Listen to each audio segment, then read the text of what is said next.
રામ મંદિરના ચઢાવાની ચોરીના કેસમાં શ્રી રામ જન્મભૂમિ તીર્થ ક્ષેત્ર ટ્રસ્ટે ગુરુવારે એફઆઈઆર નોંધાવી છે, જેમાં ટ્રસ્ટના મહાસચિવ ચંપત રાયના ડ્રાઈવર સહિત 8 આરોપી બનાવવામાં આવ્યા છે।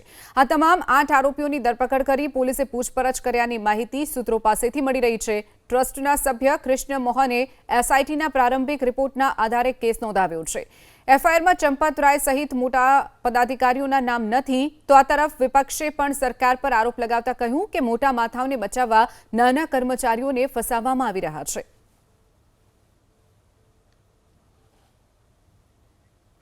તો શ્રીરામ મંદિરમાં ચઢાવાની ચોરીને લઈ અને જે વિવાદ સામે આવ્યો છે તેમાં અત્યાર સુધીમાં 8 આરોપીઓ નોંધાયા છે। બીજી તરફ જે ટ્રસ્ટના મહાસચિવ છે ચંપત રાય, તેમના ડ્રાઈવરનું પણ નામ તેમાં ખુલ્યું છે। ટ્રસ્ટના સભ્ય કૃષ્ણ મોહને એસઆઈટીના પ્રારંભિક રિપોર્ટના આધારે કેસ નોંધાવ્યા છે।